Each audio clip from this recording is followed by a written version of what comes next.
છેતરવાના બંધ કરો, લોકોને છેતરવાના બંધ કરો, ટિકિટની કાળાબજારી બંધ કરો. પ્રજાસત્તાક ડેમોક્રેટિક પાર્ટી દ્વારા વડોદરા ખાતે રમનારી ભારત અને ન્યૂઝીલેન્ડની ઇન્ટરનેશનલ મેચની ટિકિટોની કાળાબજારીને લઈને BCAના અધિકારીને આવેદનપત્ર આપી રજૂઆત કરવામાં આવી. ભારત અને ન્યૂઝીલેન્ડ વચ્ચે 2026ની શરૂઆતમાં રમાનાર રોમાંચક વન ડે શ્રેણી માટે ક્રિકેટર ચાહકો માટે ભારે ઉત્સાહ જોવા મળ્યો છે. ખાસ કરીને આ શ્રેણીમાં ભારતના દિગ્ગજ ખેલાડીઓ રોહિત શર્મા અને વિરાટ કોહલીની વાપસી થવાની હોવાથી મેચો વધુ રસાકસીભરી બનશે. ત્યારે વડોદરાના ક્રિકેટ પ્રેમીઓમાં અનેરો ઉત્સાહ અને આનંદ જોવા મળ્યો છે. ત્યારે BCA દ્વારા ટિકિટ બુકિંગ માટે ઓનલાઈન ખુલતા જ બુકિંગ બંધ થઈ ગયું હતું અને BCA દ્વારા માહિતી આપવામાં આવી હતી કે તમામ ટિકિટો બુકિંગ ફૂલ થઈ ગઈ છે, જેને લઈને વડોદરાના ક્રિકેટ પ્રેમીઓમાં આક્રોશ જોવા મળ્યો હતો. ત્યારે પ્રજાસત્તાક ડેમોક્રેટિક પાર્ટી દ્વારા BCAને બિલ્ડિંગ બહાર સૂત્રોચ્ચાર કરવામાં આવ્યા અને રજૂઆત કરવામાં આવી હતી કે વડોદરા શહેરના ક્રિકેટ પ્રેમીઓ સાથે થયેલા અન્યાયની માફી માંગવામાં આવશે અને વડોદરાના ક્રિકેટ પ્રેમીઓને આ મેચ જોવાનો લાભો મળે તે માટે આયોજન કરે તેવી રજૂઆત કરવામાં આવી હતી. જય હિન્દ, જય ભારત. હું ભાવિશા પરમાર, મહિલા પ્રમુખ, પ્રજાસત્તાક ડેમોક્રેટિક પાર્ટી વડોદરા શહેર. જે રીતે આપણા દેશમાં, આપણી સંસ્કારી નગરીમાં વડોદરા ખાતે ક્રિકેટ એક રમત નથી. ક્રિકેટ તો એક દરેક ભારતવાસીઓના નસે નસમાં વસેલો એક ઉત્સાહ છે.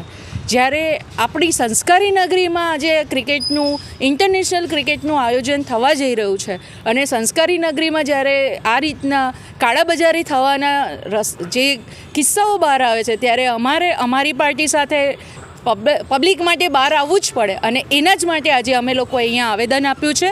અને સાથે જે જ કલાકોની ગણતરીમાં જ્યારે ટિકિટની વેબસાઇટ્સ બ્લોક થઈ જતી હોય છે અને એની જે કાળાબજારી થઈ રહી છે, એક સાથે આટલી બધી જે રીતની ટિકિટ્સ બુક થઈ ગઈ છે અને એના પછી એની જે ટિકિટ્સની ભાવ જે છે એ 3 ગણા 4 ગણા માર્કેટમાં વેચાઈ રહ્યા છે, તો એ ટોટલી સંસ્કારી નગરીના લોકોને આ નથી શોભાઈ દેતું.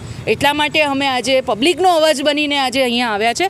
સાથે સાથે જ્યારે તમે ઇન્ટરનેશનલ ક્રિકેટની અરેન્જમેન્ટ અહીંયા ઓર્ગેનાઇઝ કરી રહ્યા હોય તો તમારે આપણી આ સંસ્કારી નગરી છે એની જે ઓળખ જે બની ગઈ છે હાલમાં વડોદરામાંથી, તો એ આપણે શું ઇન્ટરનેશનલ ખેલાડીઓને કે ઇન્ટરનેશનલથી આવનારા લોકોને બતાવીશું?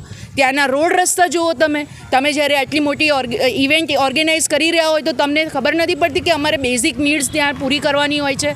ત્યાંથી હાઈ ટેન્શનનો રોડ જઈ રહ્યો, હાઈ ટેન્શન પાસ થઈ રહી છે. ત્યાં કોઈ કિસ્સો બનશે તો એની પછી આપણે કિસ્સો બન્યા પછીની આપણે એની એક્શન લઈશું.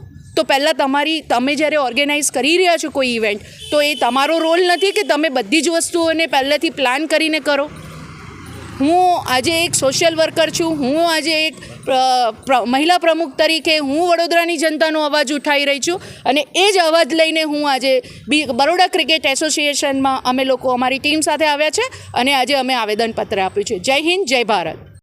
વડોદરા તારીખ 11મીએ રમાનારી ભારત ન્યૂઝીલેન્ડની ઇન્ટરનેશનલ ટુર્નામેન્ટ માટે વડોદરા BCA દ્વારા જે ટિકિટો બહાર પાડવામાં આવી હતી એ ટિકિટોમાં ગણતરીના મિનિટોમાં જ ઓનલાઈન બુકિંગ બંધ કરી દઈ બ્લોક બુકિંગ કરવામાં આવ્યું, જેનાથી લાખો ક્રિકેટ રસિકોને નુકસાન ગયું. 1000ની ટિકિટના 3,000 રૂપિયા આજે બજાર ભાવ બોલાઈ રહ્યો છે.